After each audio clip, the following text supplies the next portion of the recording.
মসজিদে নামাজের জামাতের নামাজে ইমাম সাহেবগঞ্জে কেরাত পড়েন।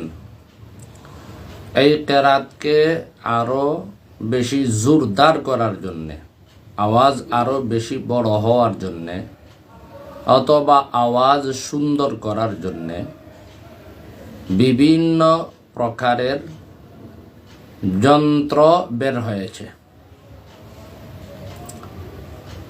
এই যন্ত্রগুলোর ব্যবহার এখন মসজিদে শুরু হয়েছে। যেমন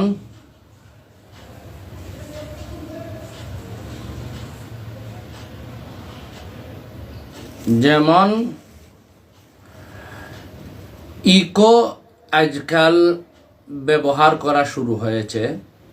এই ইকো ব্যবহার করা নামাজের মধ্যে বৈধ কিনা এ ব্যাপারেই আজকে আমার লাইভ। দেখুন, আগে আমরা ইকো সম্পর্কে জানি। ইকো শব্দের শাব্দিক বাংলা অর্থ হলো প্রতিধ্বনি, আবার আওয়াজ আসা। যেমন আপনারা জানেন, দেওয়ালের মধ্যে আওয়াজ লাগলে পরে এই দেয়াল থেকে আবার আওয়াজটা ফিরে আসে। এটাকে বলা হয় ইকো, প্রতিধ্বনি। ইকো এটা ইংলিশ শব্দ, বাংলা শব্দ হইল প্রতিধ্বনি, উর্দু শব্দ হইল সদায়ে বাজে গশত অথবা গুঞ্জনেওয়ালি আওয়াজ, প্রতিধ্বনিত যে আওয়াজ আসে। আরবিতে এই শব্দের শাব্দিক অর্থ হলো রাজউস সদা অথবা জাহজুস সদা। তাহলে আমরা বুঝতে পারলাম ইকো ব্যবহার করা হয় মূলত প্রতিধ্বনি আনার জন্যে। বাস্তবে ইকো ব্যবহার করা হয় আরো কিছু কাজ সম্পাদন করার জন্যে। এর মধ্যে থেকে একটা হইল আওয়াজকে বড় করা, 2 নম্বর হইল আওয়াজকে সুন্দর করা, আর 3 নম্বর হইল আওয়াজকে প্রতিধ্বনি দেওয়া। 1 নম্বর কথা হলো, যদি আওয়াজকে বড় করা লক্ষ্য উদ্দেশ্য হয় তাহলে এটার হুকুম কি? এটার হুকুম ফুকাহায়ে কেরামরা বলতেছেন, ওয়া ইযা জাহারাল ইমামু ফাওকাল হাজাতি, ইমাম সাহেব এত উঁচু আওয়াজে পড়লেন যে এত উঁচু আওয়াজে পড়ার প্রয়োজন নেই, তাহলে ইমাম সাহেবের এই পড়াটার হুকুম কি? বলে ফাকাদ আসা, তিনি খারাপ করলেন, বুরা করলেন। ওয়াল ইসাআতু দুনাল কারাহাতি, ইসাআত এটা একটা স্তর আমাদের হানাফি মাযহাবে মাকরুহে তাহরিমির নিচে আর মাকরুহে তানজিহির উপরে। তাহলে ইমাম সাহেবের আওয়াজ যদি বড় হয় আর তিনি আওয়াজ বড় করে পড়েন, অথচ এই বড় করে আওয়াজ দেওয়ার প্রয়োজন নাই, প্রয়োজন ছাড়াই তিনি যদি আরো বড় করে আওয়াজ দেন, তাহলে এটা ফুকাহায়ে কেরামরা বলতেছেন মাকরুহে তানজিহির উপরে। এটা ফতাওয়া শামির ইবারত পড়লাম, ফাতাওয়া হিন্দিয়ায়ও এইরকমই এসেছে। এখন আওয়াজ যদি সুন্দর করা হয়, তাহলে আওয়াজ সুন্দর করলে তো আওয়াজ পরিবর্তন হয়ে যাবে। আপনার যে আসলি আওয়াজ যেটা আছে এটা পরিবর্তন হয়ে যাবে। ফুকাহায়ে কেরামরা এই ক্ষেত্রে বলতেছেন এটা আরো ভয়াবহ, এটা আরো ভয়াবহ। এমনকি ফাতাওয়া হিন্দিয়ার বক্তব্য অনুযায়ী নামাজ চলে যাওয়ার আশঙ্কা রয়েছে।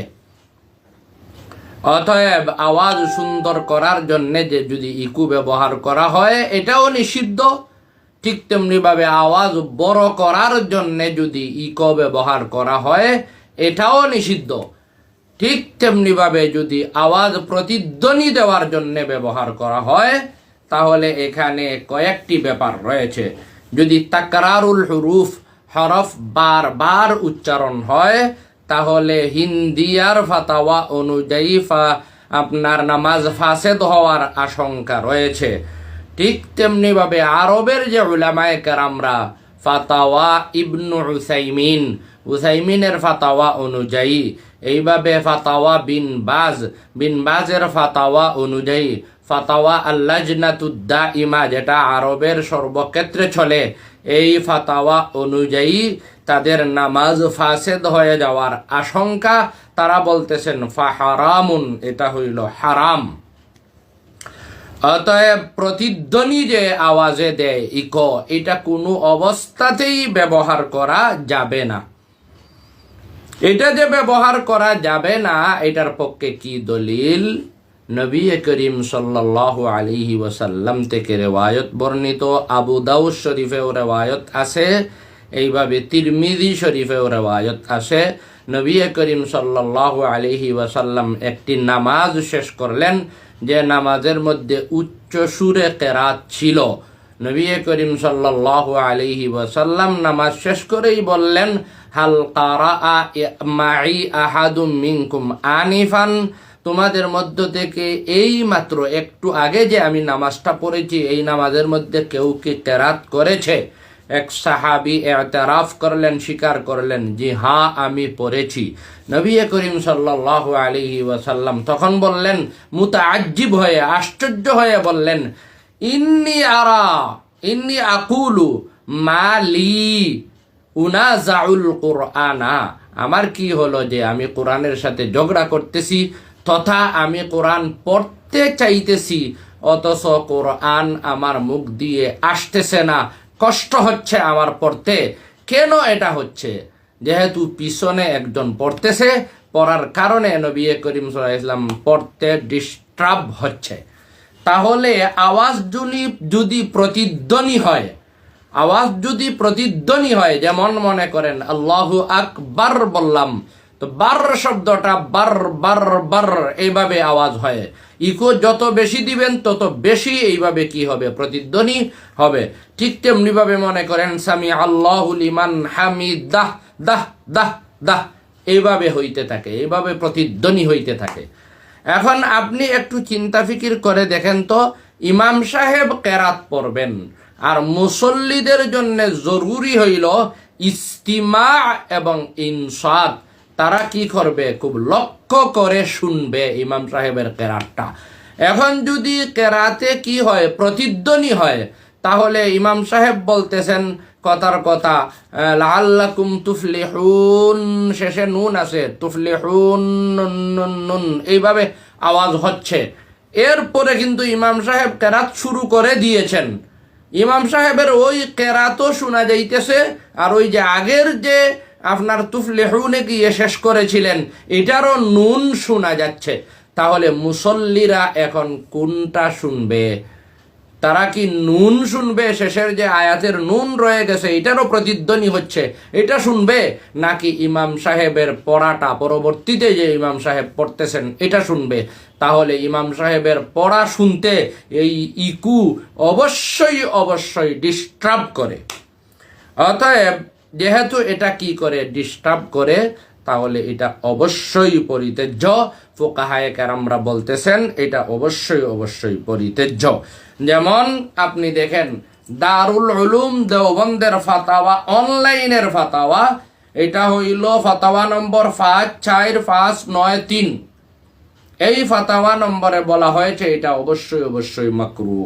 বিন নুরি টাউনের ফতোয়া 1442102010, এত নম্বর ফাতাওয়ায় বলা হয়েছে এটা অবশ্যই মাকরু। অতএব এটা কি? পরিত্যাজ্য। আর আরবের উলামায়ে কেরামরা তো আরো বেশি এই ক্ষেত্রে শক্ত। অতএব তাকরারে হুরুফ যদি হয়ে যায়, তাকরারে লফজ যদি হয়ে যায়, তাহলে মানা ফাসাদের কারণে হোক অথবা অক্ষর একাধিক উচ্চারণ করার কারণে হোক, এটা আল্লাহর কোরআনের সাথে বেয়াদবি হয়ে যায় এবং আল্লাহর কোরআন যেভাবে পড়া হচ্ছিল এইভাবে রং পরিবর্তন হয়ে, শব্দ পরিবর্তন হয়ে, মর্ম পরিবর্তন হয়ে যাইতে পারে, অথবা কমপক্ষে শব্দ তো পরিবর্তন হবে। শব্দ এবং অক্ষর যদি পরিবর্তন হয়, তাহলে আল্লাহর কোরআন যেভাবে পড়া হচ্ছিল এইভাবে উচ্চারণ হচ্ছে না, তো আল্লাহর কোরআন বিগড়ে যাচ্ছে। অতএব এটা অবশ্যই অবশ্যই পরিত্যাজ্য। অতএব ইকুর ব্যবহার আমরা কোনো অবস্থাতেই মসজিদে করব না। অনেক মসজিদে এরকম আছে যে ইকো ব্যবহার করা হয়, এটা অবশ্যই অবশ্যই আজ থেকে আপনারা পরিত্যাগ করবেন। অবশ্যই অবশ্যই এটা থেকে বেছে নামাজ পড়ার চেষ্টা করবেন।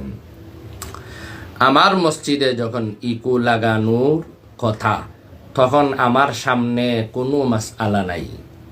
আমার সামনে যখন লাগানো হইতেছে তখন আমি জানি না, তারা আমাকে না জানিয়ে হঠাৎ করে এটা লাগিয়ে দিয়েছে।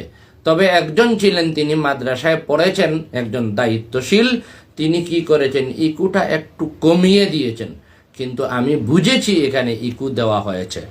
আমি শক্ত প্রতিবাদ করার কারণে আলহামদুলিল্লাহ এই ইকু এখনো পর্যন্ত আর আমার মসজিদে লাগেনি।